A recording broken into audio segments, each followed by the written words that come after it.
"I'm sorry, everyone, my wife gets confused sometimes." The laughter that followed wasn't kind.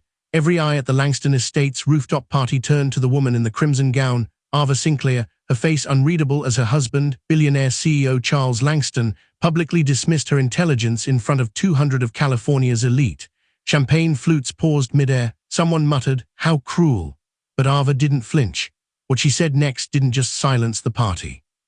It shattered reputations, exposed secrets, and proved one thing beyond doubt.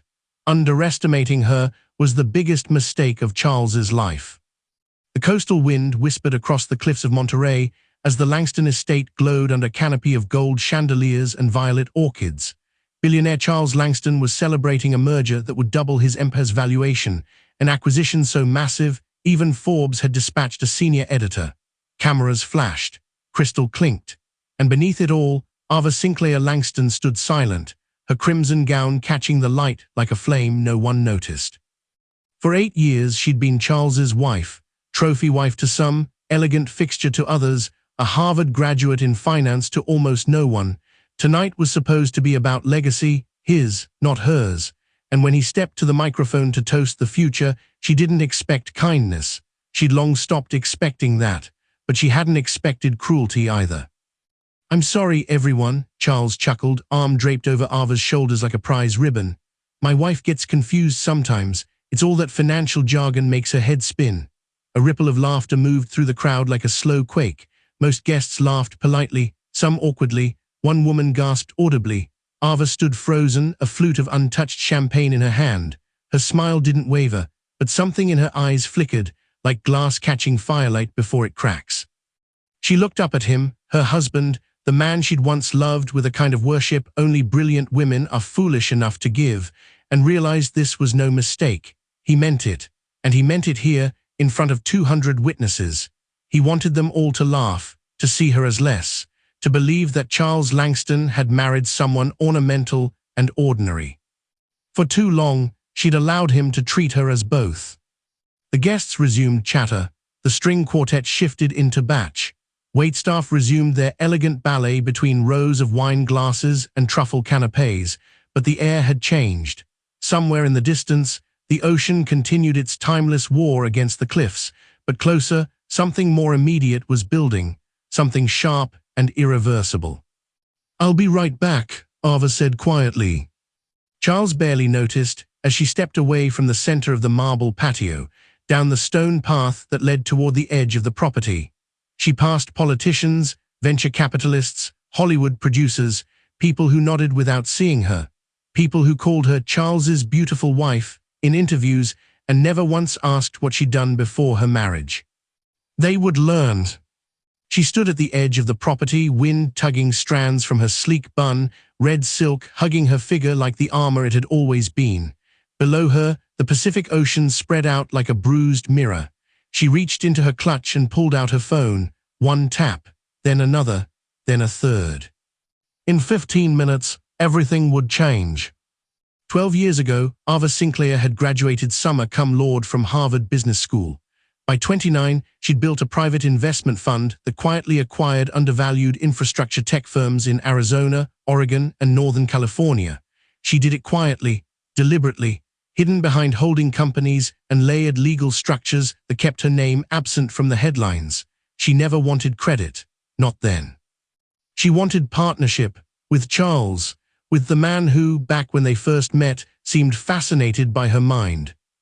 But fascination had turned to competition, admiration had turned to dismissal, and what began as shared dreams became separate empires, his visible, hers invisible. Until tonight. She returned to the party precisely 15 minutes later. The moment she reappeared in the golden glow of the chandeliers, something shifted, conversations dimmed, faces turned. Charles looked up and paused mid-sentence. There was something in the way she walked now, not anger, not pain, just certainty. Ava stopped at the center of the patio and clinked her glass with a single tap of her manicured nail. The silence was instant. "If I may," she said, her voice calm, measured, practiced not for volume but for impact, "I'd like to say a few words." Charles laughed, uncertain now. "Darling, maybe another time." No, Ava replied. Now is perfect. The crowd waited, held in the kind of elegant suspense only the rich can afford. I've spent the last 8 years standing beside a man the world admires, she began. Charles Langston, visionary, CEO, industry giant. And tonight, he's celebrating a merger that will change the face of West Coast enterprise. Congratulations, my love. He smiled thinly. Thank you. She raised her glass slightly. But let's be honest with each other, shall we? Tonight's not about business, it's about belief. Belief in who holds power, who deserves credit, who is allowed to be seen as brilliant. Around her, faces began to shift. Expressions rearranged themselves. The PR woman from Monarch Ventures leaned forward. One of the senators in the corner actually removed his glasses. Charles has spent years introducing me as his beautiful wife, as if beauty were my only currency, as if intelligence were too dangerous to be allowed on display. She paused. And tonight, he joked that I get confused when he talks business.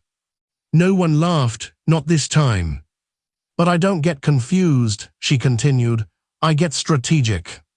From her clutch, she pulled out a small velvet box.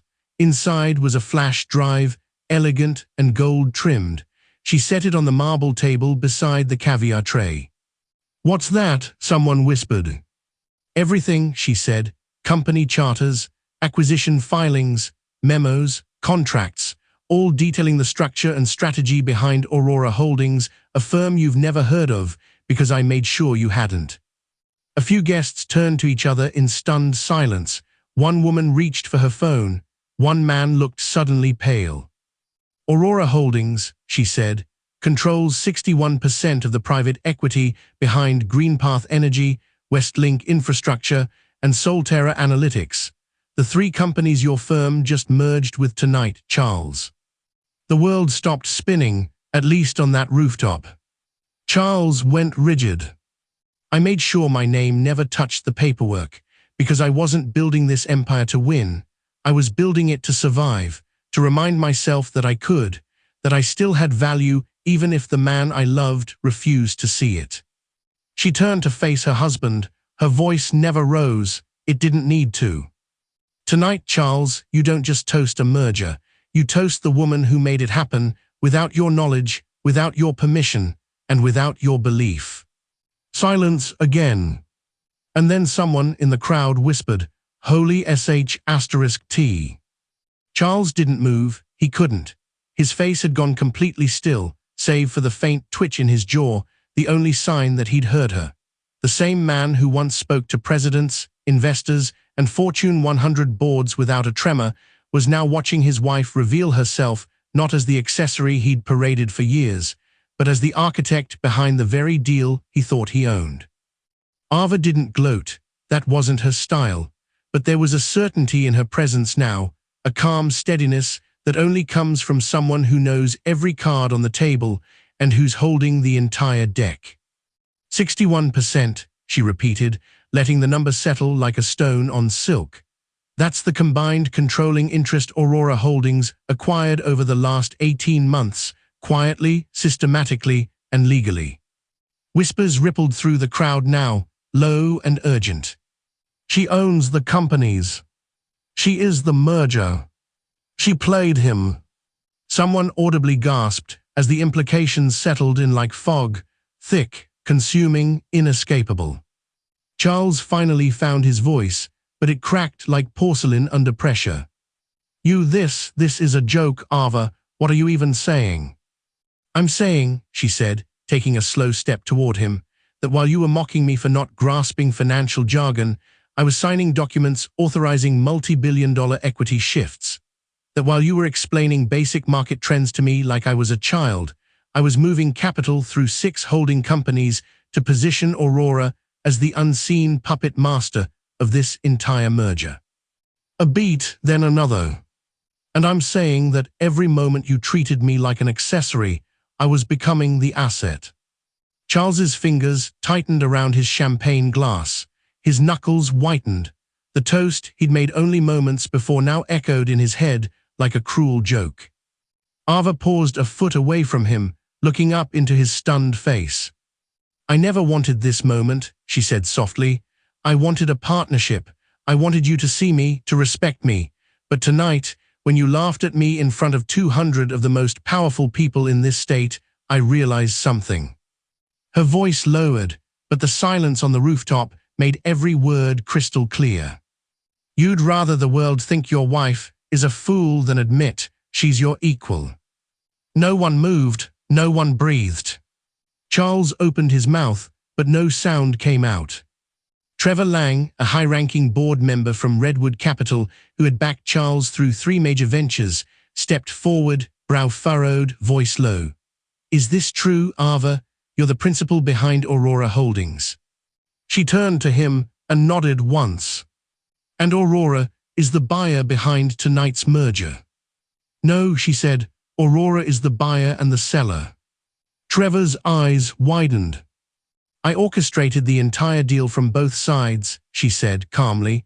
The illusion of 2 competing offers drove up valuation, spurred urgency, and forced compliance. Classic third-party leverage strategy. You know the model. Trevor blinked, stunned. That's genius. Charles turned to him. Are you seriously impressed right now? Are you seriously not? Trevor replied. Laughter not loud, but real, bitter, sympathetic, and not a Charles's joke this time. Ava turned back to her husband. Charles, do you remember that dinner we had with the Huntleys last year? You were trying to explain the logistics of digital infrastructure placement, and I made a comment about latency gaps in emerging suburbs. You said something vague, he muttered. I cited the exact bandwidth needs of 4 expanding communities outside of San Diego, she said, which were later used in your pitch to Westlink. He blinked. And 2 weeks ago, at the Brennan Foundation Gala, she continued, you pulled me into a conversation with those hedge fund partners and said, don't mind Ava, this stuff goes over her head. I had just gotten off a call with the Department of Energy. I was authorizing a joint bid on their new smart grid initiative. The flush rose up his neck. You're making this public. You're humiliating me. No, she said, you did that. I'm just correcting the record. A sudden burst of flash photography snapped toward the terrace. A reporter from Vox Business had lifted her phone. No photos, please, the event manager called out from somewhere near the fountain. But it was too late. The moment had already begun immortalizing itself across every media room in the city. Margaret Denning, one of the sharpest venture attorneys in Silicon Valley, stepped forward from the edge of the crowd. Ava, she said slowly, are you saying you've had control over these assets for over a year? 18 months and 10 days, Ava said, to be exact. Margaret's face hardened in awe, and no one suspected. I used trusts and offshore entities filed under my maiden name, Ava replied. Aurora Holdings is just the surface. The real structure runs 6 layers deep. Corporate veils, foreign incorporation, triple-blind trustees. No one was ever supposed to know, not even him. A beat passed. And yet, she said quietly, I gave him a dozen chances to see me, to really see me. Charles took a step back, eyes narrowing. Why now? Why tonight? Why do this in front of everyone? Ava turned toward the crowd, slowly scanning every face. Because you used them as your audience, she said, so now they'll be mine. The murmurs intensified. Whispers of power, whispers of legacy, whispers of what this meant, for Charles, for his company, and for the entire industry that had seen Ava Sinclair as little more than a socialite in couture. You've heard of the Langston merger, she said, raising her voice just slightly. Tonight, I introduce you to the Langston takeover. Gasps. Effective 9:00 a.m. tomorrow morning, the controlling interests in Westlink, Solterra, and Greenpath will transition to a newly formed umbrella group, Sinclair Equity Strategies. It will include my entire portfolio, over 40 companies you never knew I owned. Charles looked like he'd been punched. Trevor stared at her. You're launching an empire. Ava nodded. No, she said, I'm revealing one. For a moment, the only sound on the rooftop was the wind cutting through the hedges. Then came applause, not loud, not rowdy, but measured, respectful, the sound of people beginning to realize they were witnessing a new kind of dynasty form in real time. Charles's voice was hollow when it came. "So this is who you are?" "Yes," she said. "And all this time?" "All this time," she interrupted, "I gave you the chance to walk beside me, and you chose to stand in front of me." She took a deep breath. "But I'm not walking behind you anymore." A hush settled once again over the Langston estate, but it wasn't the silence of shock anymore, it was the silence of realignment. The kind that happens in courtrooms just before verdicts or war rooms just before invasions. A silence not of confusion, but of calculation. Ava Sinclair Langston had shifted the axis of power in a single speech, and everyone present felt the tremor. Trevor Lang cleared his throat again, the gears already turning behind his perfectly measured expression. "Ava, if you're announcing Sinclair equity tomorrow, are we to assume you'll be stepping into the market visibly now?" "I'll be stepping into my name," Ava replied, "something I should have done 8 years ago." Charles's mouth opened like he wanted to respond, to reclaim the narrative, but the weight of what had just happened kept him still. Around them, alliances were already shifting, social bonds cracking along invisible lines of loyalty, status, and self-interest. From across the marble courtyard, Evelyn Ward, editor of Executive West, and a woman whose pen could move public perception faster than an earnings report, was already texting. Ava noticed, she let her. Margaret Denning took a slow step forward, gaze fixed on Ava with something close to reverence. "Why hide it this long?" she asked. "Why give away so much credit to someone who never once mentioned your name in a boardroom?" Ava smiled slightly, because power hidden is often more effective than power displayed, until you need it to be visible. Margaret's brow arched, "And now you need it to be." "No," Ava said, "now he does." That pulled a few audible reactions. She turned to Charles again. His face was still pale, but his composure had begun to resurface. She recognized that look. It was the one he used in boardroom negotiations when he'd underestimated an opponent and had to claw back control. He took a slow step forward. "You built all of this by yourself?" "Yes. You could have told me." "I tried," she said, her voice sharper now, 1,000 times, "but every time I opened my mouth, you gave me that look, the one that said you'd already made up your mind. I was a supporting character in the Charles Langston story." His hands clenched at his sides. "You were my wife." "I still am," she said, "but that never meant what it should have, not to you.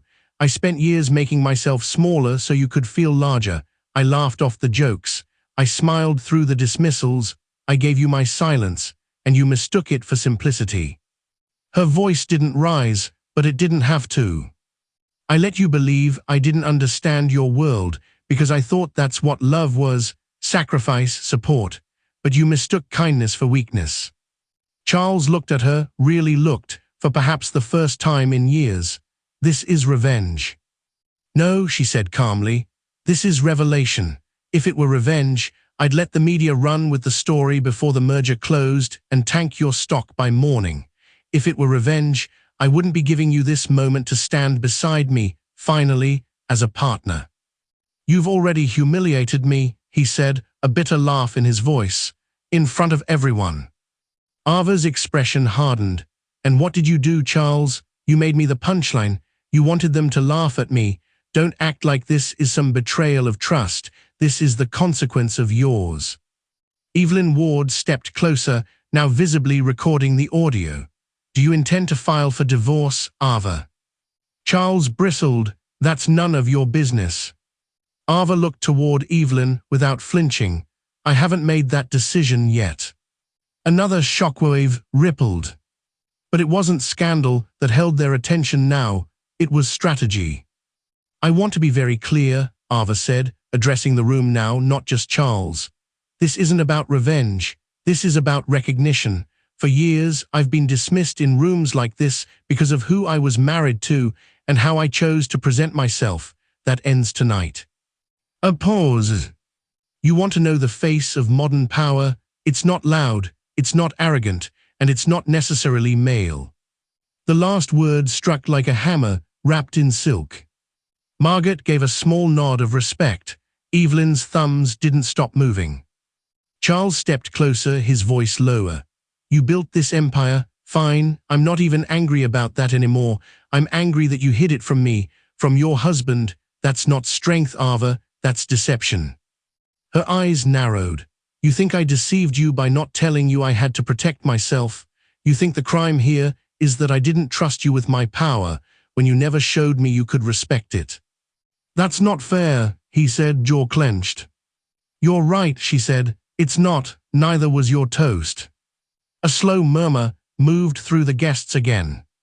Several couples had begun quietly debating what side of this new world order they wanted to stand on. A few executives had slipped away to make hushed phone calls, and in the far corner, the CEO of Greystone Capital, who had once refused to take a meeting with Ava without Charles present, was staring at her like she was the new governor of California. Because she might as well have been. I'm not trying to take you down, Charles, Ava said, but I won't stand beside someone who thinks love means silence. He looked at her then, the façade cracking a little. What are you saying? I'm saying you have a choice, she said. Right here, right now.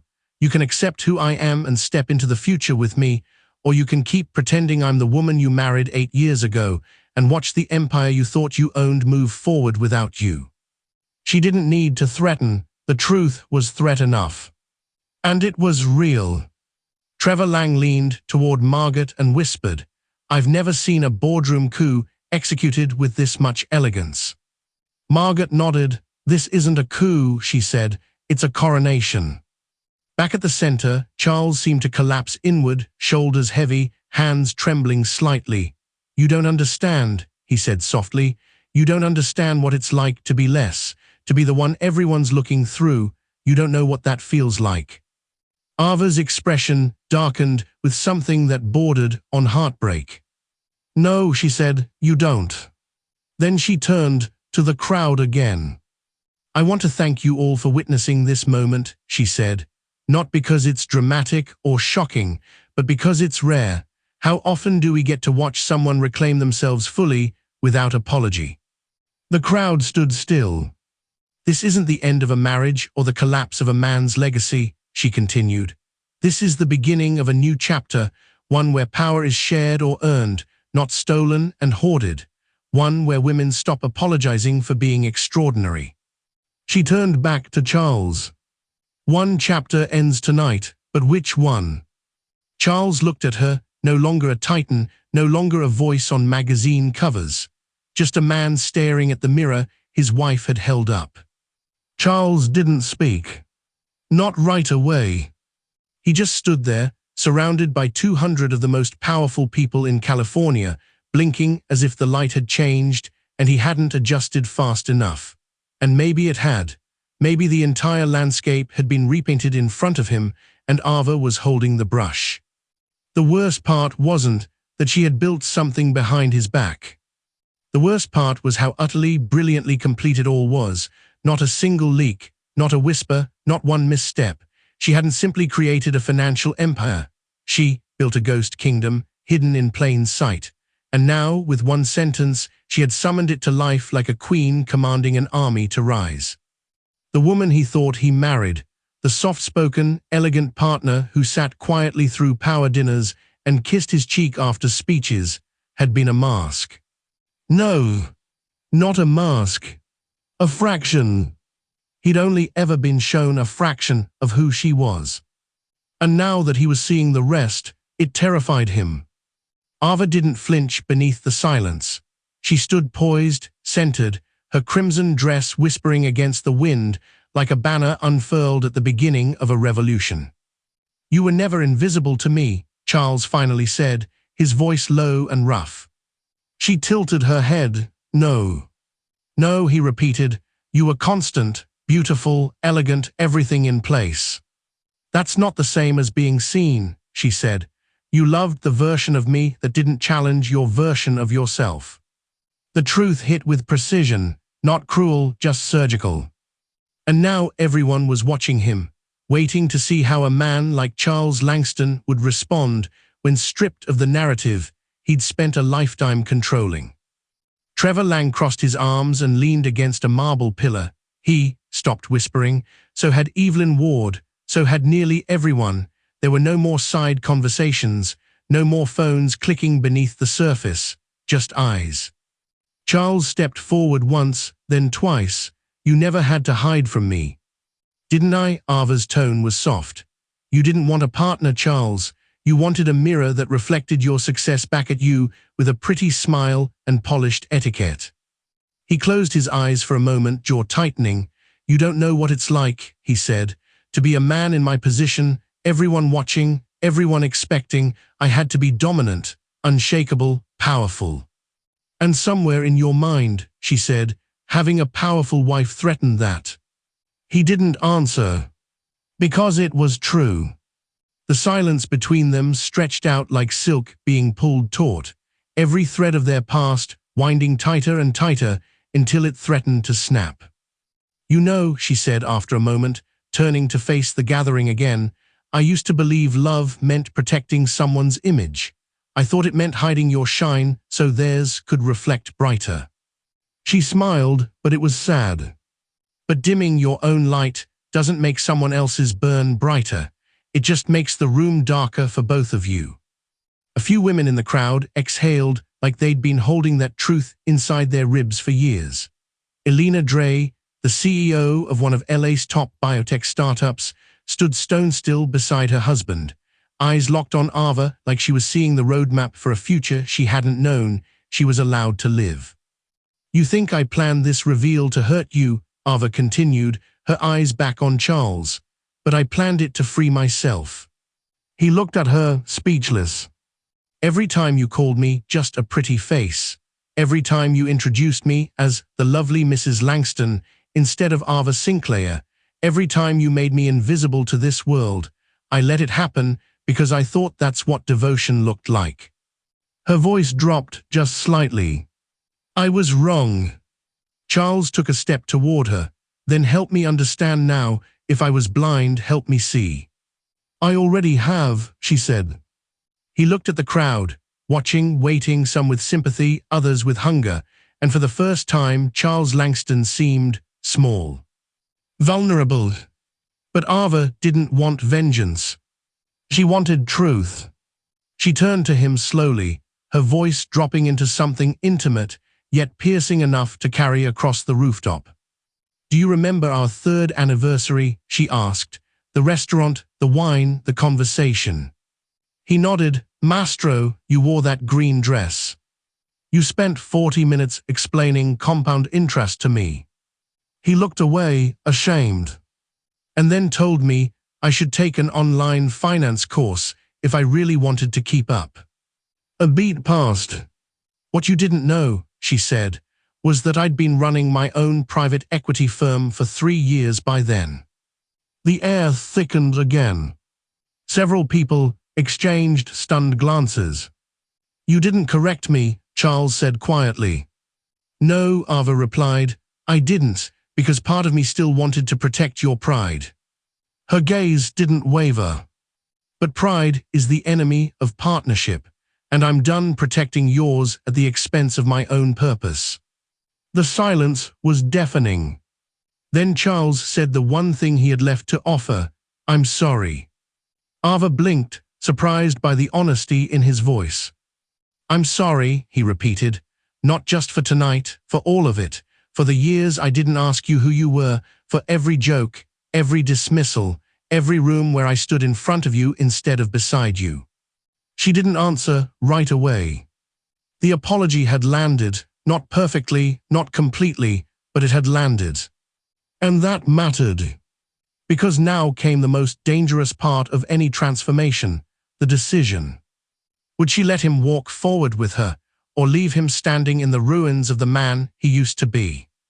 She stepped toward him slowly. This merger will go through with or without you, she said. Sinclair Equity launches tomorrow. The structure is built. The future is secure. I know. You can fight it, try to save face, scramble to recover, and still lose everything. He nodded. I deserve that. Or, she said, you can stop pretending you're the only visionary in this marriage and help me build something real. He met her eyes, as equals. No, she said, as partners. Another beat. Then Charles did something no one expected. He dropped to one knee.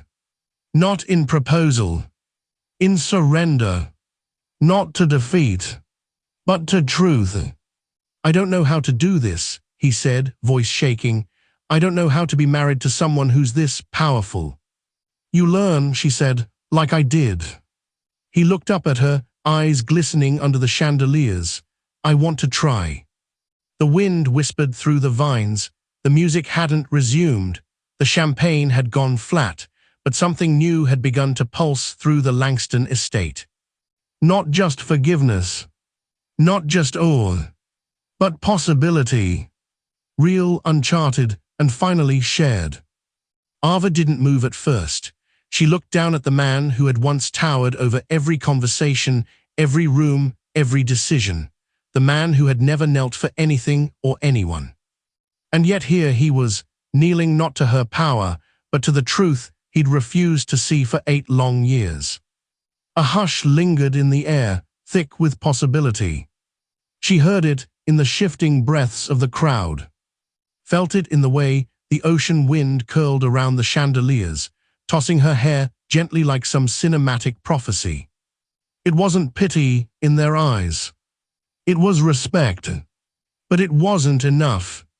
Respect without accountability was just a new way of being tolerated. So she stepped back, not far, just enough. Get up, she said quietly. Charles looked up, his expression uncertain. She extended her hand, and he took it, rising slowly. She didn't embrace him, didn't soften. This wasn't reconciliation, not yet.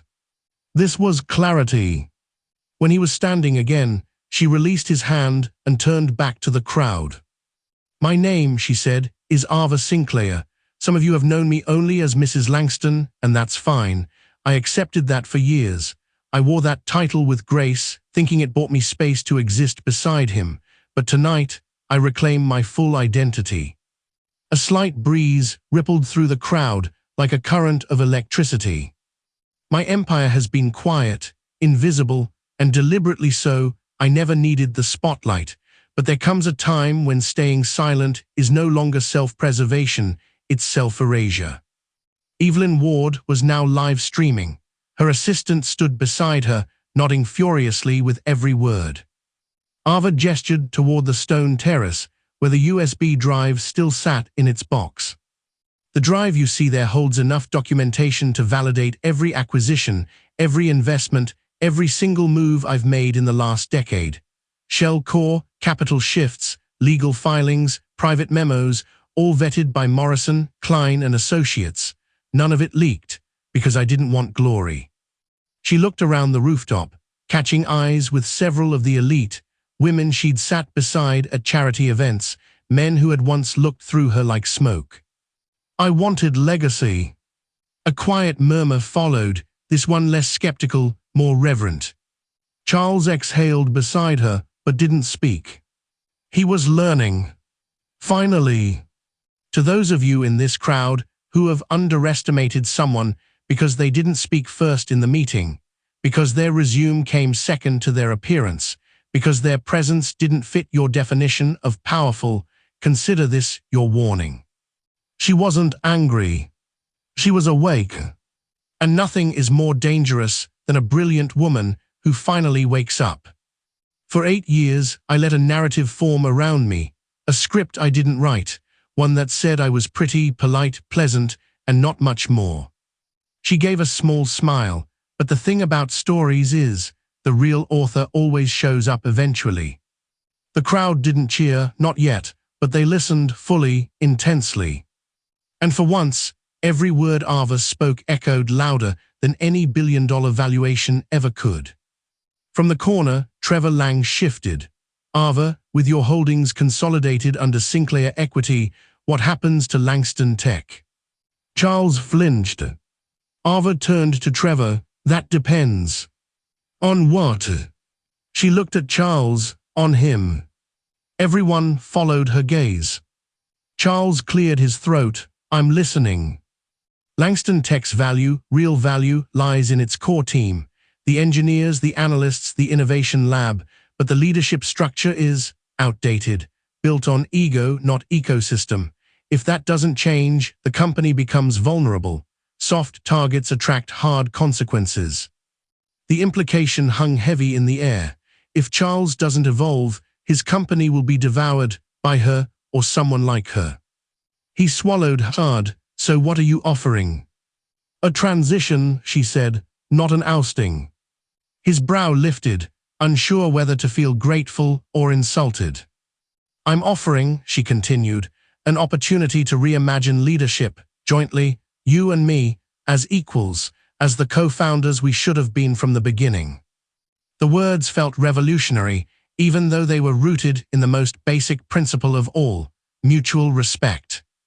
But in this world, in this room, that principle had always been treated like a luxury. And now Ava was making it non-negotiable. Margaret Denning stepped forward.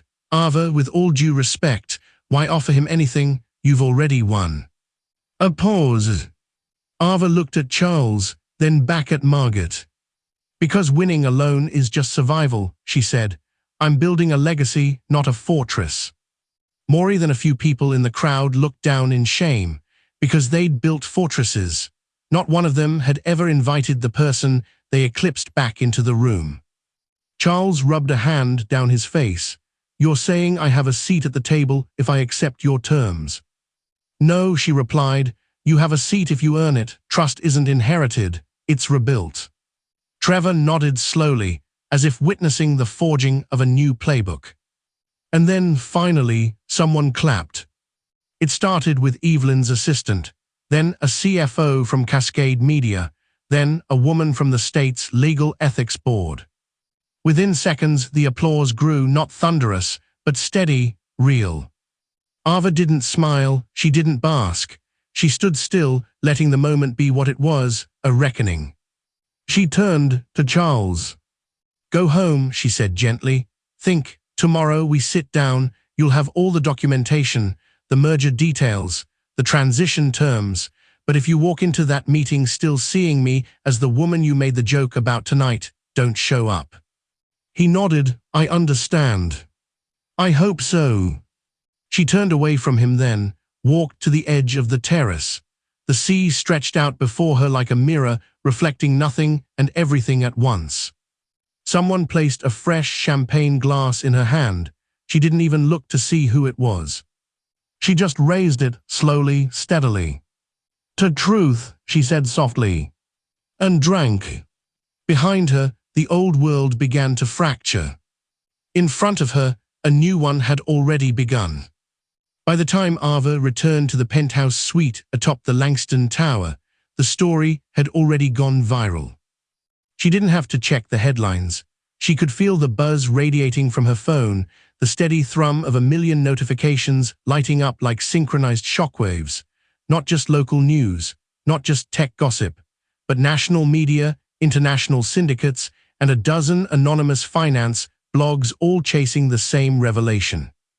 Ava Sinclair, Langston silence reveals secret control of multi-billion-dollar holdings.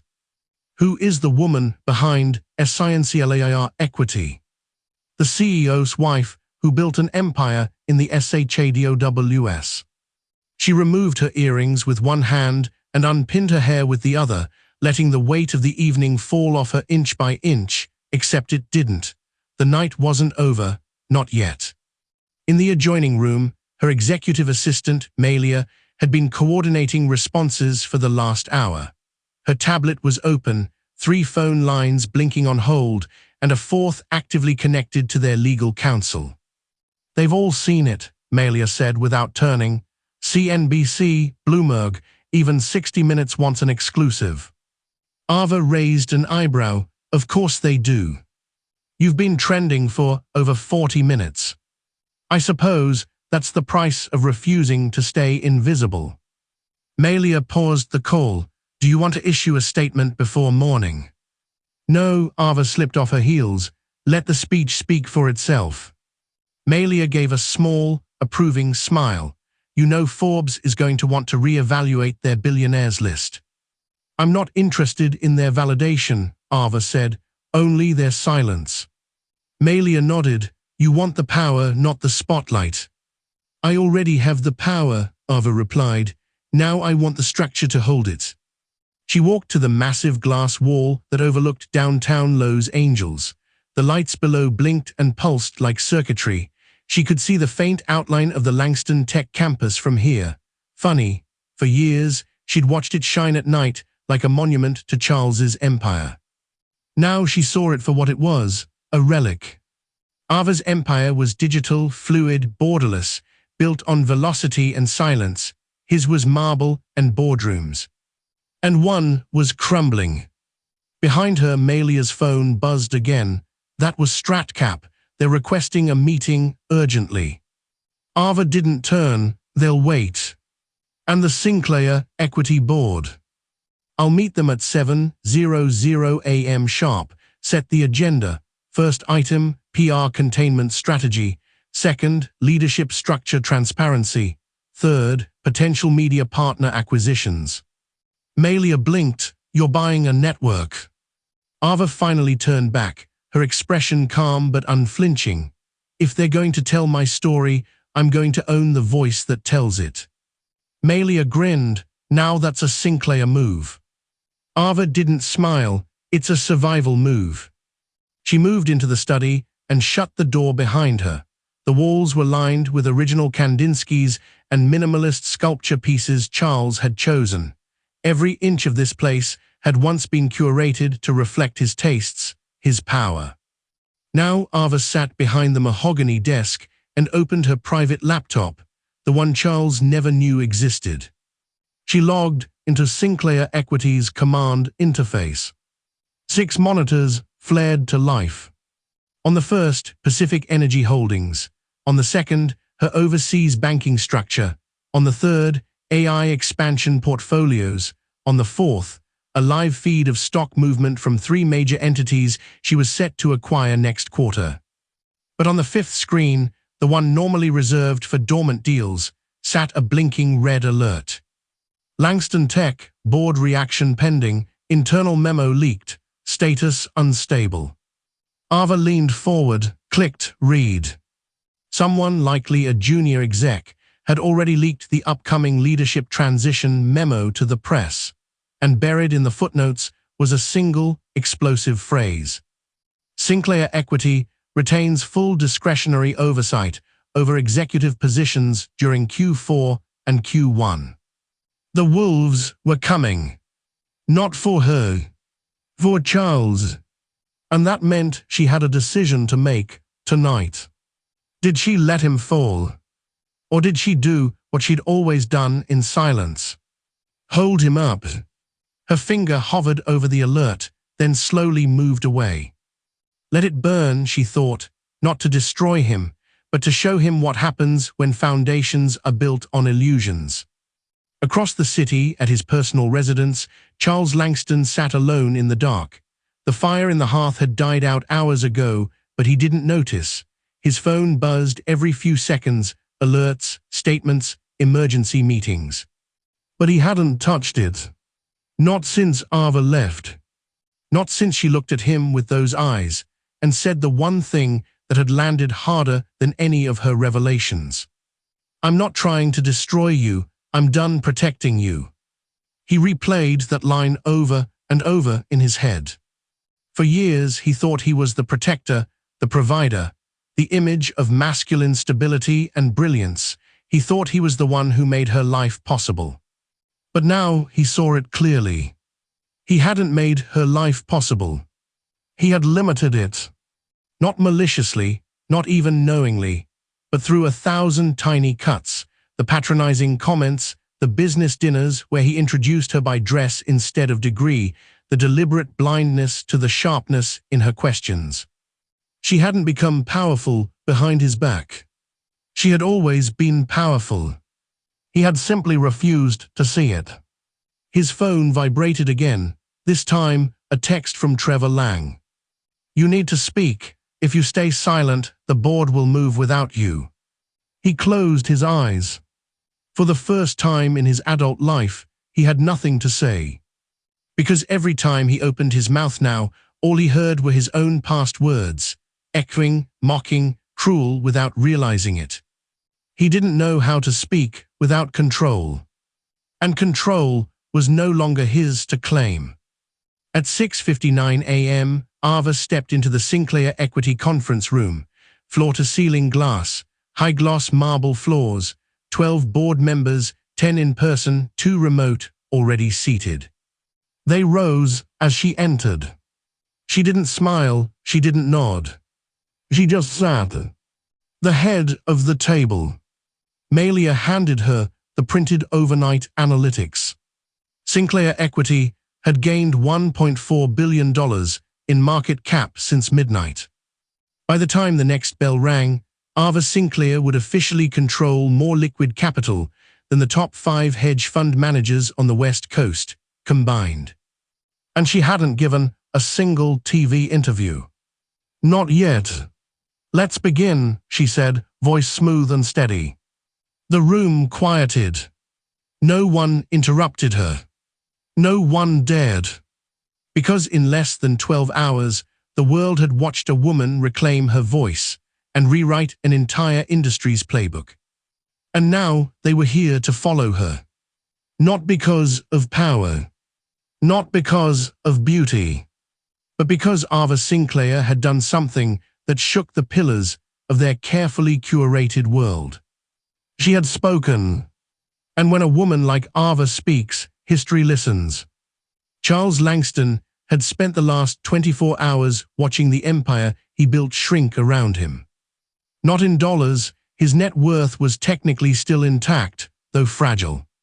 Not in real estate, he still owned 3 homes, 2 jets, and a share in an Italian vineyard. But in perception. And in his world, perception was everything. The story had gone global, not because of its business implications. That part was complex and tangled.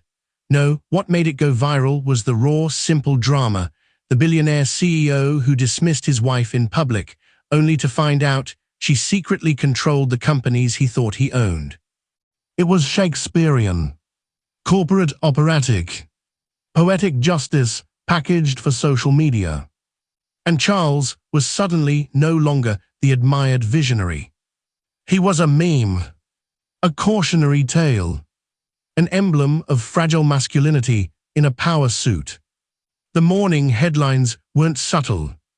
How Charles Langston lost the room and the empire Bloomberg. The smartest woman in the room was standing right next to him. Time. CEO's wife outsmarts entire tech sector, CNN. He could have stayed silent. That was the publicist's recommendation. Lay low, rebuild, focus on PR cleanup over time. But silence had become synonymous with guilt, with shame, and he wasn't ready to be erased. So when Executive West requested an on-camera response, Charles agreed. Live, unscripted. Just him, a chair, a suit, and the weight of a world he no longer controlled. The studio lights burned overhead like judgment. Evelyn Ward sat across from him, composed and razor-sharp, holding a stack of curated questions, but ready to abandon them the moment emotions stirred. Charles adjusted his mic. The camera light turned red. They were live. "Mr. Langston," Evelyn began, her tone neutral, "let's get right to it. Last night, your wife stunned the business world by revealing that she's the principal architect behind Sinclair Equity. Were you aware of her involvement at any stage prior to the merger?" He took a breath. "No, I was. No suspicion." "No," he said, "and that's not because she wasn't leaving clues, it's because I wasn't looking." Evelyn's brow lifted slightly. "You once referred to her publicly as not a businesswoman. What do you say to that now?" Charles stared at the camera for a moment. "I was wrong. She is one of the most capable strategists I've ever encountered, and the fact that I didn't recognize that sooner is a failure of mine, not hers." There was a slight twitch at the corner of Evelyn's mouth. "A lot of people are saying she played you, that this was strategic revenge." He shook his head. "That's not who she is. This wasn't a game, it was survival, and maybe it was also an education." "For whom?" "For me," he said, voice low. "For everyone like me who ever looked at a woman beside them and only saw half the story." That line would trend within minutes. Half the story. Charles learns. But Evelyn wasn't finished. She's announced a joint leadership structure for the merged entity, conditional on your ability to collaborate. Can you? Charles didn't answer immediately. Not because he was calculating, but because, for once, he was considering the cost of the truth. "I've spent most of my career in rooms where I was the loudest voice," he said finally. "Now I have to learn how to be the right voice. That's going to take work, but yes, I can learn." "And what if she walks away?" He looked straight into the lens. "Then she walks into history." Evelyn sat back, stunned into silence for a beat. But Charles meant it. He didn't want to lose her, but more than that, he didn't want to repeat the man he had been. Not again. Across the city, in a quiet glass-walled studio of her own, Ava sat across from a different interviewer, Lena Croix, the host of the Founders Table, a tech leadership series known for asking impossible questions. Unlike Charles, Ava had chosen to tape her interview. She chose every variable. The angle of the camera, the temperature of the lighting, the tone of the questions, the moment it would air 48 hours after Charles's apology in a Sunday night primetime slot. Control wasn't something she feared anymore. It was something she wielded. "So," Lena said, flipping through her tablet, "you pulled off the most elegant corporate maneuver we've seen in a decade. What was going through your mind as you stood there, USB drive in hand, 200 industry titans staring at you?" Ava's smile was calm but sharp. "I wasn't thinking about power," she said. "I was thinking about freedom." Lena tilted her head. "Freedom from what?" "From invisibility, from being reduced to someone's accessory. Some critics are saying you manipulated your husband, that you used your marriage as cover to pull this off." "I didn't manipulate him," Ava replied evenly. "I married him, I believed in him, but at some point I realized he didn't see me as someone with a mind equal to his, so I stopped trying to convince him and I built quietly." "Why so quietly?" "Because the loudest women get punished," Ava said, "but the quiet ones, we get underestimated, and underestimation is leverage." The comment made the producer behind the camera exhale. And Lena, she sat back and whispered, "Damn." Ava leaned forward just slightly. "I didn't want revenge, I wanted recognition, and when I realized I might never get that from the man I loved, I made peace with getting it from the world instead." Lena didn't speak for a moment. Then softly, "What happens now?" Ava didn't blink. "We build." The interviews aired within hours of each other. On one screen, Charles, solemn and subdued, owning his failures, reshaping himself in front of the public with surprising humility. On another, Ava, calm and resolute, unveiling not just a strategy but a philosophy, an invitation to every woman who'd been dismissed or diminished to reclaim the narrative. By midnight, hashtags lit up. Ava Sinclair. Sinclair Standard. Not just his wife. Built quietly. And then, unexpectedly, rebuild with a Charles. Because people weren't just watching a downfall. They were witnessing a transformation. Two people on opposite ends of the same story, finding their way back, not to how things were, but to how they could be. Late that night, Charles sent a message. No fanfare, no grand statement. Just a single line.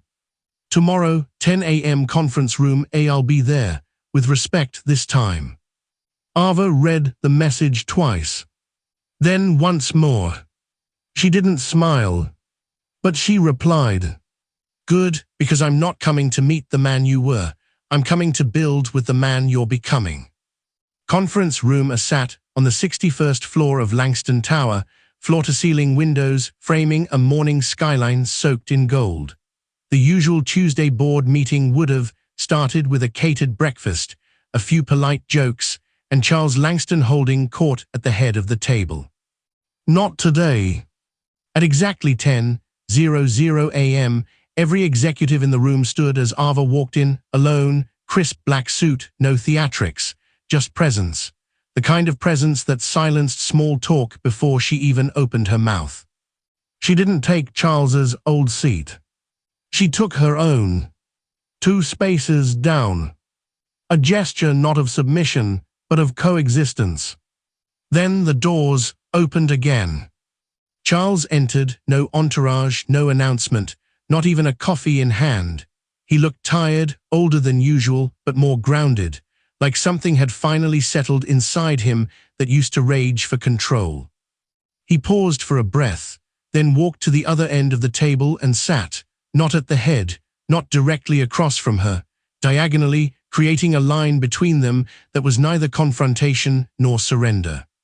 Just space. Real space. Ava turned to the assembled group, 12 senior executives, 6 from Langston Tech, 6 from Sinclair Equity. All eyes flicked back and forth between them like they were waiting for a chess match to begin. "Let's start," Ava said, her voice even. "Malia, walk us through the joint portfolio metrics." Malia stepped forward, opening the custom dashboard on the main screen. Post-announcement, Sinclair Equity added $4.2 billion in combined asset growth. Public trust indicators have shifted favorably for both brands, though some traditional shareholders expressed concern over dual leadership models. That said, social capital has skyrocketed. "And Langston Tech?" Charles asked. Malia didn't flinch. "Some legacy clients are rattled, but performance remains stable. You're down 3% in direct valuation, but up nearly 20% in cross-sector visibility. Public perception has shifted, cautiously hopeful." Charles nodded, "Thanks." Ava caught the nuance. He didn't challenge the data, he didn't try to spin it. He listened. That was new. Trevor Lang, seated halfway down the table, cleared his throat. "So the real question is, how does this dual leadership model function moving forward? Is this symbolic or structural?" Ava spoke first. "It's both." Charles followed. "It has to be." Trevor raised an eyebrow. "Which of you has the final say on capital direction?" "We both do," Ava said. Charles didn't object. Another pause. Margaret Denning leaned forward, voice careful but firm. "You realize that in the history of modern mergers, co-leaderships almost always fail, especially when personal history is involved." Ava didn't blink, because most of those partnerships are still built on ego, not evolution. Charles added, "And because most men never learned how to follow someone they once tried to lead." That caught a few sideways glances. Not at Ava. At him. Because for the first time, the powerful Charles Langston had just called out himself. Ava looked at him. "We're not here to repeat old models, we are here to build a new one where strength isn't about dominance, but trust." Trevor exhaled. "You'll have to model that quickly, shareholders want stability." "They'll get it," Ava said. "And the brand?" another exec asked. "What name survives?" Silence. Then Ava spoke, "Neither." All heads turned. Charles leaned back. "Explain." "Langston is legacy," she said. "Sinclair is leverage, but neither reflect what we are now. This isn't a rebranding, it's a rebirth." She clicked the remote, and the screen changed to a new logo, sleek, modern, embossed in deep cobalt. VIRDLIA. Underneath it, a tagline. Vision, velocity, value. "What does it mean?" Margaret asked. It's from the Latin virtus, strength, and velox, speed, Ava said. A new language, a new vision. The room went silent again. Then Charles said something no one expected. It's brilliant. A few heads turned toward him, surprised. He meant it. And Ava, to her credit, didn't gloat. She just nodded. We'll launch VIAL publicly in Q1, she continued. Joint press conference, full narrative control. Until then, all internal materials will begin the transition. Trevor made a note, and the leadership titles. Ava hesitated, then looked across the table. Charles. He met her gaze. You're offering me a choice. She nodded, of course. He swallowed hard. Then I'll step down as CEO of Langston Tech. Gasps rippled. He continued, I'll assume the title of co-chairman of VIALIA, but the day-to-day operations, they should be led by someone who saw this future before the rest of us. A beat. Then he turned back to Ava. You. A full, breathless silence wrapped around the table like a seal breaking. Charles Langston, the man who had once dismissed his wife in front of 200 guests, had just named her CEO.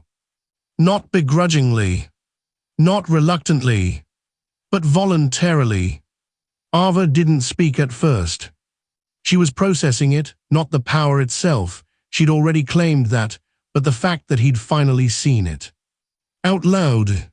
In public. With intention. Thank you, she said, voice low but steady. I accept. Trevor nodded, scribbling something down. This changes everything. Yes, Charles said, it does. The rest of the meeting moved swiftly. Strategy outlines, integration teams, regulatory steps.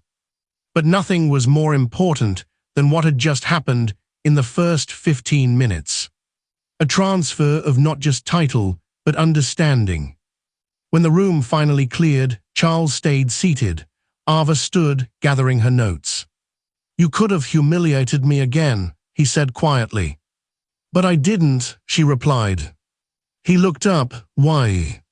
She paused. Because the old me would have needed to. The woman you saw last night, she had to prove herself. And the woman I see now. She's already proven. He stood. I'd like to earn my place in this story. You've taken the first step.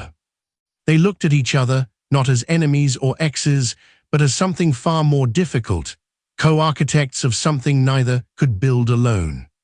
He reached for the door. She stopped him. Charles. He turned. She didn't smile, but her voice softened. We don't have to erase what we were to become something better. He nodded. And for the first time in a long, long time, they walked out of the room together. Not as a man in power and the woman behind him, but side by side. The first image the world saw of VIALIA was Ava Sinclair standing alone on a vast black stage, flanked by twin white banners bearing the new logo. She wore no jewelry, no extravagant makeup, no visible signs of status, just a sharply cut navy pantsuit and the calm, immovable expression of someone who had nothing left to prove. Behind her, the screen glowed with a single word. Begin. It was minimal, intentional, powerful.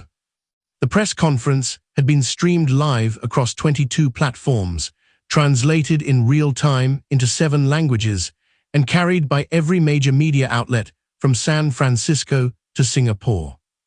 The anticipation wasn't just about the merger anymore. It was about her. A woman the world barely knew 2 weeks ago was now being compared to Musk, Jobs, Sandberg, and Whitman, except no one had ever seen a rise quite like this. Not hidden, then revealed. Not inherited, but constructed, quietly, masterfully. And now all eyes were watching to see, would she rise under the weight of the spotlight or be consumed by it? Ava took the podium, no script, no teleprompter, just the truth. Thank you for being here, she began, voice even. Many of you are still getting used to the name. VIALIA, a new word, a new entity, a new promise. But at its core, what we're unveiling today is not just a company, it's a correction. Silence. Total. Cameras clicked, analysts leaned forward. A correction of the idea that leadership must always look, sound, and behave the same way. A correction of the myth that the loudest voice at the table is the most intelligent. A correction of the notion that power has to come with arrogance, or that vision belongs to one gender, one archetype, one story. She let the words settle. In the past 2 weeks, a lot has been said about me, about what I hid, about what I built, but this moment isn't about me reclaiming anything. A small pause. It's about expanding what's possible for everyone who's ever been told to stay in the background. The applause came like a storm, swift, rising, unanimous. She didn't flinch, because applause wasn't new anymore. What was new was being allowed to own it. By midday, #Ava Sinclair Live had hit over 140 million views. News anchors called her speech an executive masterclass. Financial analysts were stunned by the restraint, no aggressive self-congratulation, no investor bait, just clean vision and clear direction. But in the quiet of her private suite on the 63rd floor, Ava felt something different. Not fear, not even relief, but something heavier. Exposure. For years she had operated like a ghost in the machine, an unseen force shaping outcomes from behind velvet curtains and offshore entities.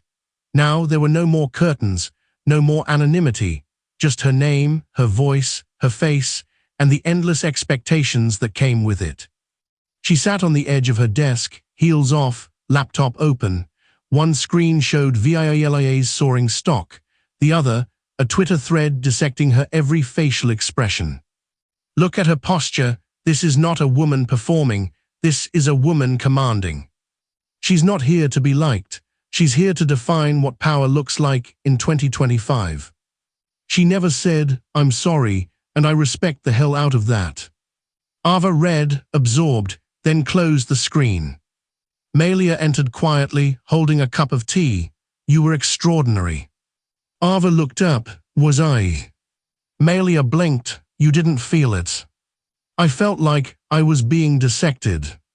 That's what happens when you break a mold. People don't know what to do with the pieces. Ava accepted the tea. How long before they stop asking how I did it and start questioning whether I deserve it? "They already did that," Malia said. "You answered by showing up." Ava stared out the window. "I didn't build Sinclair equity to be worshipped. I built it so I could breathe, so I wouldn't have to shrink myself every time I entered a room. And now, a beat. Now I have to learn how to expand without exploding." Charles watched the live broadcast from his downtown office, alone. He hadn't been invited on stage. That was intentional and fair. But it didn't make it any easier. He'd never seen Ava like that before, not just composed, but magnetic. She didn't just belong on that stage, she owned it. And it gutted him, realizing how long he'd lived beside that brilliance without ever giving it the space to fully shine. He wasn't angry anymore. He was in awe, but also afraid that nothing he could offer from this point forward would match what she had now become. He stared at the screen long after the stream ended, then picked up the phone. "Book me a slot," he told his assistant. Forward. An op-ed, the Financial Times, titled it, "How I Missed the Genius in My Own House." Silence on the other end. "Then, are you sure?" "Yes," he said, "because no one should have to go silent just to be seen." That evening, as twilight sank over LA, Ava returned to the Langston estate. Not as Charles's wife, not as the hostess, but as CEO of VIALIA. The security guard stepped aside. The housekeeper greeted her with a soft, "Welcome back, ma'am," not out of routine, but reverence. She made her way to the study where Charles sat, waiting, unsure if she would come. She stood in the doorway. Neither of them spoke. Until she finally said, "You watched the stream." He nodded every second. "And you didn't just show up, you changed the climate." She looked at him for a long time. "You still want to be part of this?" He stood, more than ever, "But only if I'm contributing, not shadowing." A pause. "You'll never be in front of me again, Charles," she said, "not because I'm trying to put you behind, but because I finally stepped into my own space, and I'm not leaving it." He nodded. "I don't want to lead this. I want to support it. I want to earn the right to stand beside you." She studied him. This man who had once towered over her like an oak, now asking, not demanding, to be part of her son. She extended her hand. Not as a wife, not as a rival, but as a peer. He took it. And in that moment, they didn't just touch palms, they touched history. Two people, once divided by ego, finally united by growth. That night, Ava stood alone on the estate's back terrace, sipping tea, staring at the skyline. The city didn't look the same anymore. It looked smaller. Because when you step into your full power, the world doesn't just open up, it recalibrates around you. Behind her, Malia appeared with a quiet voice. "You should get some rest. It's going to be chaos tomorrow." Ava nodded, but didn't move. Because chaos didn't scare her anymore. Silence did. And for the first time in her life, she wasn't silent. She was heard. Fully. Finally. And the world would never be the same again. Power doesn't truly reveal a person. Pressure does. And just 13 days into her public reign as CEO of VIILIA, Ava Sinclair was under more pressure than she'd ever faced. Not from Charles, not from public perception, but from the place she least expected it. Inside the walls of her own company. It started subtly. A missed deadline here, a misfiled report there. An analyst's presentation accidentally skipped during a board meeting. Then came the leak. An internal memo Ava had written outlining long-term acquisition targets mysteriously found its way into the hands of an anonymous tech blogger. The headline dropped at 7:23 a.m. Is Ava Sinclair overreaching? Sources suggest CEO's acquisition plan is unrealistic and ego-driven. Ava read the article from her private terminal while sipping green tea in the VIILIA war room.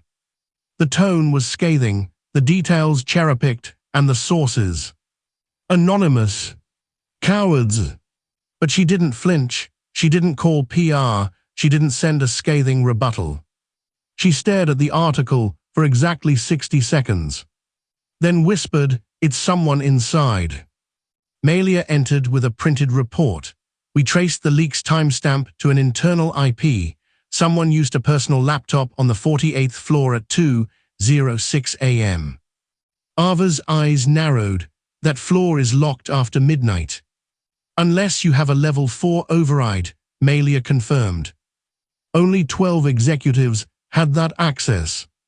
Ava's list had just shrunk to 12 suspects.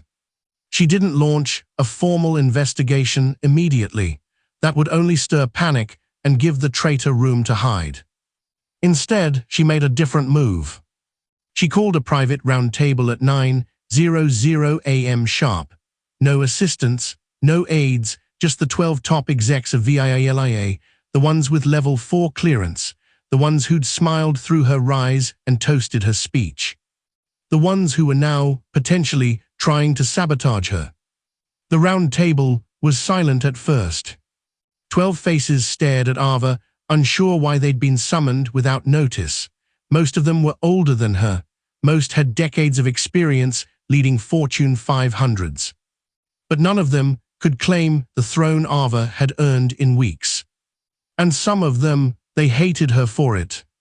She didn't bother with pleasantries. "There's been a leak," she said, folding her hands on the table. "A strategic memo I wrote, accessible to exactly 12 people. One of you sold it." Eyes shifted, breaths hitched, no one spoke. I'm not interested in panic or paranoia, she continued. I'm interested in integrity. A long pause. Then Peter Greaves, the former CFO of Langston Tech, early 60s, sharp-suited and sharper-tongued, cleared his throat.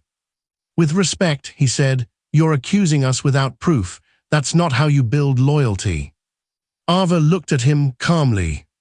I'm not asking for loyalty, Peter. I'm asking for transparency. If that's threatening to you, you're in the wrong room. A few heads turned, a few smirked. Peter leaned back in his chair. You're young, you're ambitious, that's fine. But if you start ruling by suspicion, you'll collapse your own foundation. Ava stood.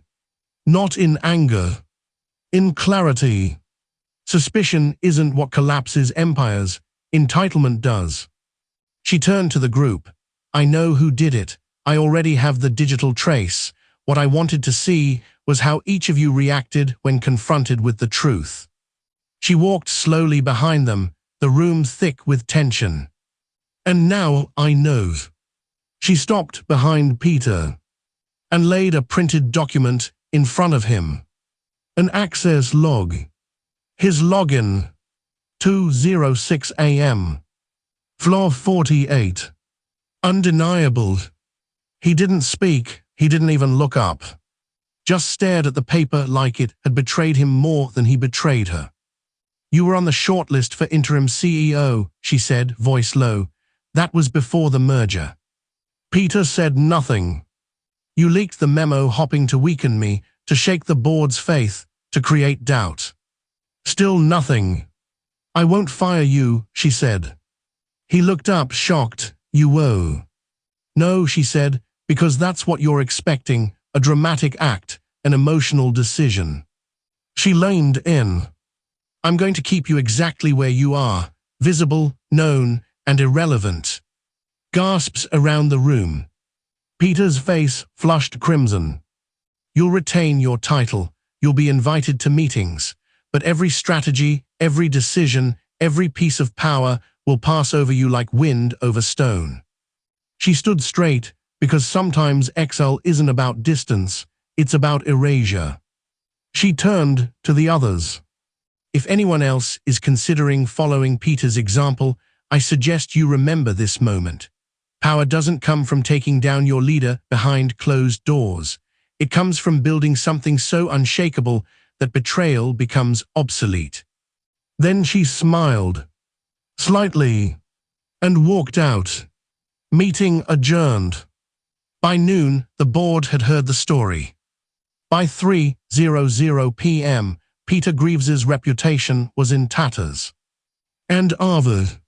She was in a soundstage across town, preparing for her first official sit-down interview with Financial Global, where she'd finally address the public speculation directly. Malia adjusted her mic. You sure you want to do this today? Ava nodded. There's no better time to be seen than right after someone tries to erase you. Want to preview the questions? No, Ava said. I'm going to speak like I run this company with precision, not rehearsals. She took her seat on the deep blue set. The host, Marcus Raines, leaned in as the cameras rolled.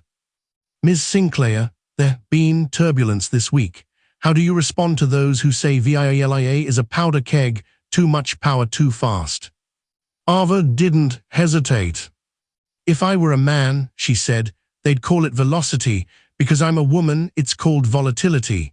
Either way, I'm the one holding the match. Boom! Twitter lit up within seconds. Marcus smiled thinly, so the leak came from fear, not facts. People panic when power changes shape, especially when it looks like me. And what does power look like now? She turned to the camera. It looks like this. Another boom. And the internet bent in her direction again. That night, Ava stood at her balcony, breathing in the chilled evening air. Charles joined her quietly, a glass of whiskey in his hand. I heard about Peter. Of course you did. You buried him. I didn't bury him, she said. I exposed him. Charles nodded slowly. There's a difference. There's a cost, she added. Being visible means being attacked, constantly, from every angle. He looked at her. So what now? We fortify, Ava said. Not walls, culture, loyalty, a machine that runs on clarity, not chaos. He raised his glass to clarity. She clinked hers against his. And for the first time in days, she allowed herself to smile, not a calculated one. A real one. Because betrayal hadn't broken her. It confirmed her place. And now, she was just getting started. The International Innovation Forum was the Super Bowl of global business. A gathering of titans, a proving ground for visionaries. Tech CEOs, heads of state, journalists, billionaire investors.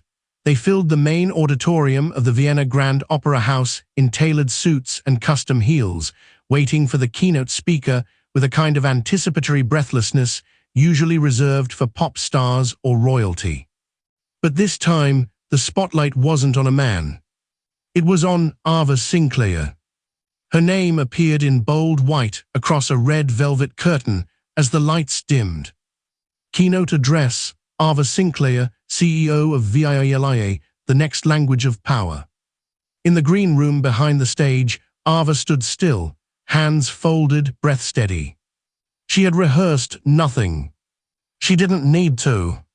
She had lived it. Malia entered with a final briefing folder. Media is everywhere. BBC, WSJ, Al Jazeera, Reuters, Axios. Ava didn't even glance at the folder. Let them watch. Malia hesitated. You should know there's someone in the front row. Ava turned. Who? Emory Chase. Silence. Ava's spine straightened instinctively.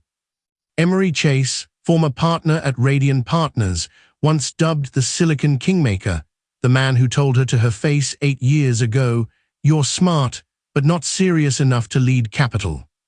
He was the first investor she ever pitched, and the first man to laugh at her deck. The same man who, after Ava turned down a buyout in her 3rd year at Sinclair Equity, tried to smear her in every investor circle from Palo Alto to Manhattan. He was her ghost. And now, he was sitting in the front row of her coronation. Good. Let him watch. The announcer's voice rang out across the venue. Please welcome to the stage, CEO of VIILIA, Ava Sinclair. The applause was immediate, swelling like a wave. Ava walked out slowly, deliberately. She wore a structured white jacket with clean lines and no jewelry, nothing that distracted. Her power wasn't in embellishment. It was in her presence. She stood center stage, beneath a single spotlight. When the applause faded, she didn't speak immediately. She looked around the room, as if memorizing the shape of it. Then she began. There is a language we teach women early. It's called permission. The audience shifted forward slightly.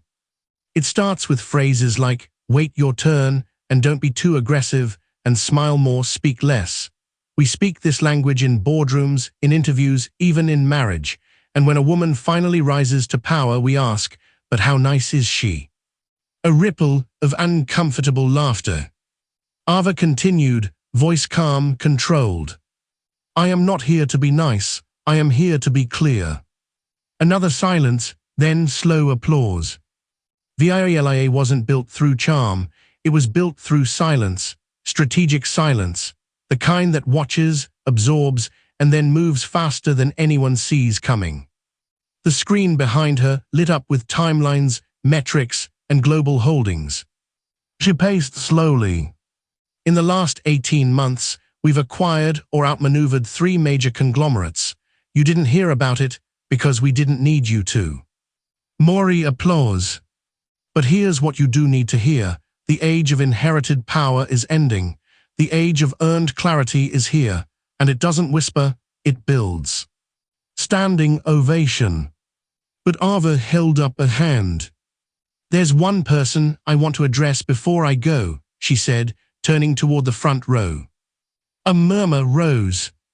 She locked eyes with Emery Chase. 8 years ago, I pitched a vision that became Sinclair Equity. I sat across from a man who told me I didn't look like leadership, that I wasn't serious, that I should sell and let the real operators take over. Gasps. Ava took a breath. I've had opportunities to humiliate that man, to name him, to ban him from every deal I ever touched. Then softer, but I didn't. Emery shifted, visibly tense. Because legacy is not built on revenge, she said, it's built on restraint. Applause swelled again, this time heavier, deeper. I don't need to drag anyone down. I'm too busy building something no one can reach. With that, she stepped back. Thank you. The applause was thunderous, deafening, a full standing ovation that echoed through the velvet chambers of the Opera House and flooded the live stream feeds across the globe. But Ava, she didn't soak in it. She nodded once, then walked off stage. Because victory wasn't in the performance. It was in the control of it. Backstage, Malia was almost in tears. You burned the room down and rebuilt it mid-speech. Ava smiled slightly. I didn't burn it, I rewired it. As they exited through the private corridor, a voice called out from the shadows. Ava. She turned. Charles. He stepped forward, dressed in a simple black suit, no tie, no PR entourage. Just him. I watched from the balcony, he said. You were, he struggled, not just powerful, transcendent.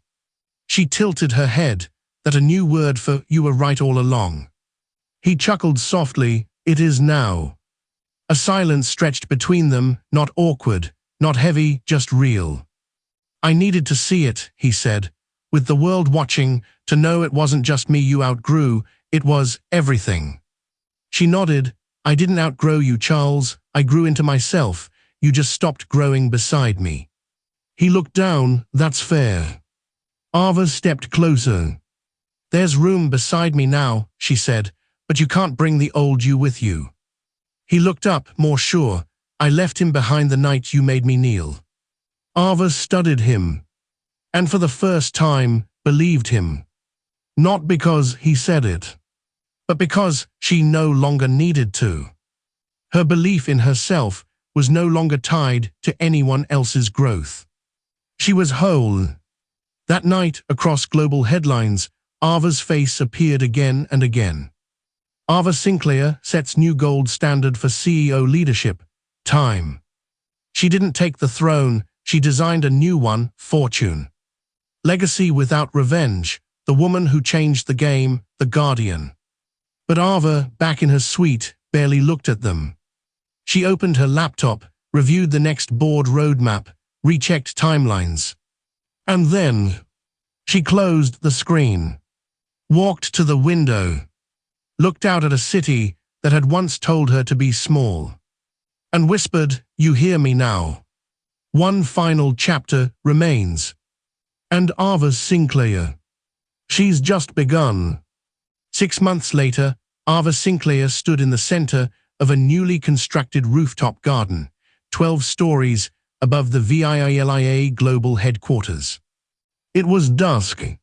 The sky burned orange, the city below pulsed with life, and she, surrounded by wild jasmine, curved glass, and silence, was finally still.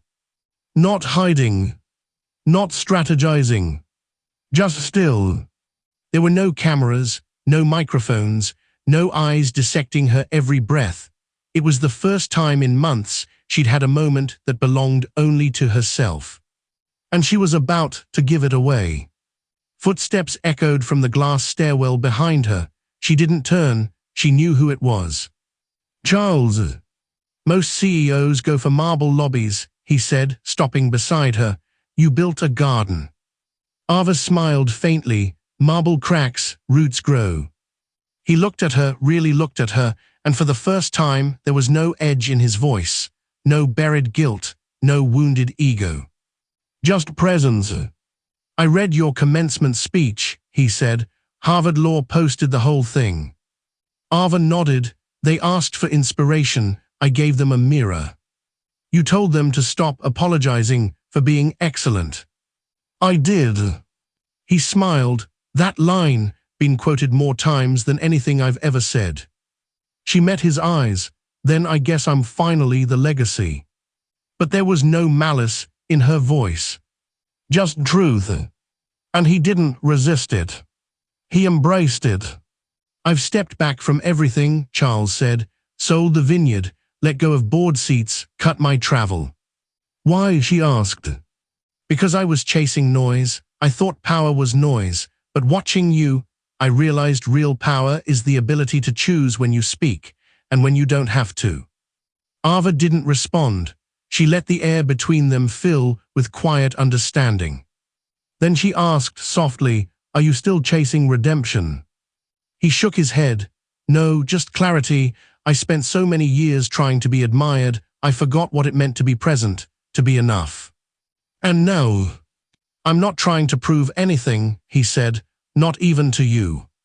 That stopped her. Because it was the first time in their entire relationship, past or present, that he had spoken without needing approval. And somehow, that made her trust him more. "Charles," she said gently, "you and I were fire and water. For so long we forgot there was ever soil beneath us." He turned toward her. "I know," he said, "and if I could go back." "No," she interrupted, "we don't rewrite, we evolve." She stepped forward, lifting a small black box from the garden's stone bench. "What's that?" he asked. "Something I've been working on quietly." She opened the box.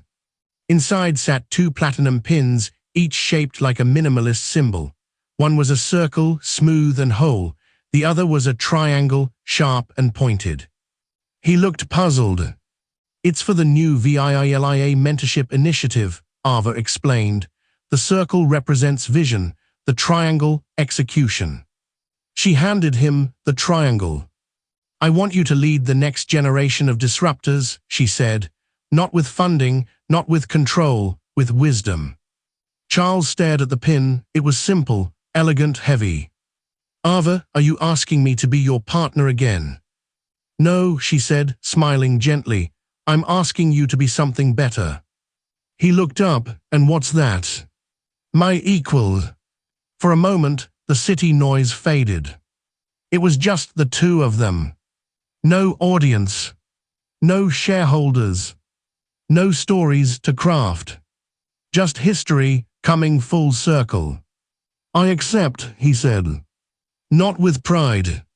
With peace." The next morning, Ava stood before a sea of VIILIA employees in the atrium of their new headquarters.